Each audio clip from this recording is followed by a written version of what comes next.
akubariki na vyote ulivyo navyo, na vyote ulivyo navyo, na vyote ulivyo navyo. Biashara yako ibarikiwe, watoto wako wabarikiwe, maisha yako yabarikiwe, uchumi wako ubarikiwe, ndoa yako ibarikiwe, maisha yako yabarikiwe, uchumi wako ubarikiwe, watoto wako wabarikiwe, wasio na uzao wazae mapacha kwa jina la Yesu, kwa jina la Yesu, kwa jina la Yesu. Wasio na biashara wapate mitaji ya biashara, wafanye biashara zenye akili. Sema ameni. Jamani, haleluya. Ujue kwa Yesu kuzuri, ujue kwa Yesu kuzuri, ujue kwa Yesu kuzuri. Kwa hiyo Roho Mtakatifu yule aliyeko ndani yako, anapokuwa ndani yako, kama lile sanduku lilisababisha mabaraka yote hayo, sisi ndani yetu hakuna sanduku la agano, wala sio zile mbao. Ndani yetu tuna Yesu Kristo, mwana wa Mungu aliye hai. Kwetu sisi yuko simba wa kabila la Yuda, mwanaume Yesu, yeye ambaye ni Alfa na Omega, ni mwanzo na mwisho. Alikuwepo, yupo na atakuja. Yeye habadiliki, yeye habadiliki. Yeye ni yeye yule aliyeweza kuyafanya kwa watu wengine. Kumbe hata kwako, hata kwako, hata kwako, hata kwako, hata kwako inawezekana. Pokea kwa jina la Yesu, pokea kwa jina la Yesu, pokea kwa jina la Yesu. Kumbe hata kwako mwanamke, usikate tamaa. Wewe mwanaume, usikate tamaa, kwa sababu ndani yako yuko Roho Mtakatifu, yuko Yesu.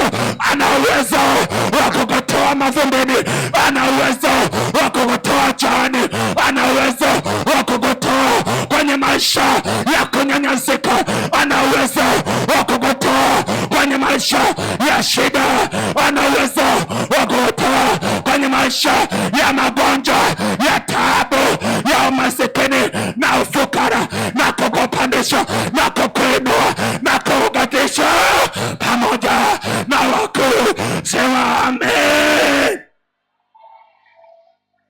Inawezekana kabisa. Jamani, inawezekana. Kama anakubaliana na mimi sema amina. Kama anakubaliana na mimi sema amina. Yani miezi mitatu ilikuwa inatosha. Akambariki sana Obed-Edomu Mgiti na yote aliyokuwa nayo. Kwa nini na wewe usibarikiwe na yote ulionayo? Kwa nini usibarikiwe na maisha yako, na ndoa yako, na biashara zako? Kwa nini na wewe usibarikiwe? Yeye Obed alikuwa mwanadamu kama wewe. Kumbe kama yaliwezekana kwa Obed-Edomu Mgiti, na wewe mtu uliyejazwa na Roho Mtakatifu, na kwako pia inawezekana.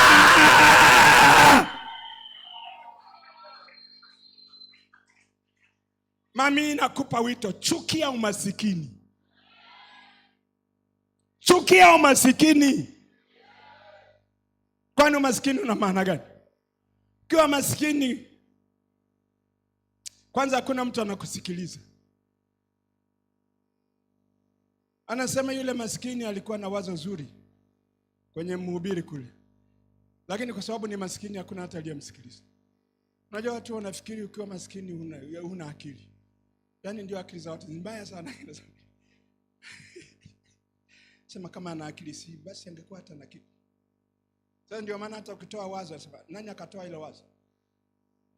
Jamani, sizungumzie sisi tuliokoka, sisi tuna hekima nzuri. Kule duniani kule, unakaa na watu mnaongea, wao wanatoa wazo. Mmoja anamnong'oneza mwenzake, huyu anayezungumza na ng'ombe ngapi?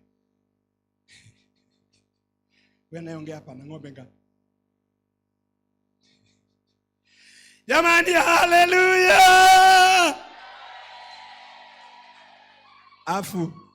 Afu akimwambia, akimjibu kama huyu hata kuku moja hana.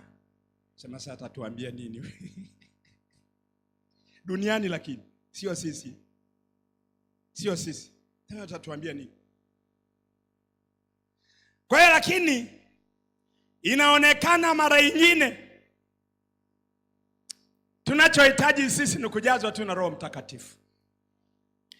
Na ukijazwa na Roho Mtakatifu, kwa sababu anagusa nyanja zote.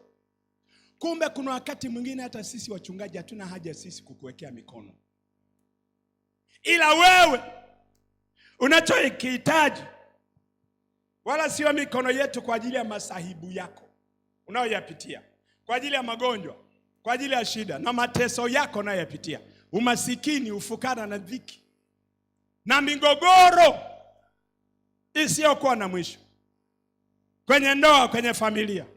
Kumbe mara nyingine wewe unachotakiwa, wewe cha Roho Mtakatifu sawa sawa. Yeye akijaa Roho Mtakatifu, ukijaa Roho Mtakatifu sawa sawa, anatatua matatizo yako, anatatua na ndoa yako, anatatua na uchumi wako, anatatua na mume wako, anatatua na mke wako, na watoto wako atatatua, na uchumi wako atatatua, na darasani kwako atatatua. Jamani, haleluya, haleluya, haleluya. Yani anatatua, nasema anatatua. Inawezekana hata sasa unapita katika migogoro, unapita katika shida.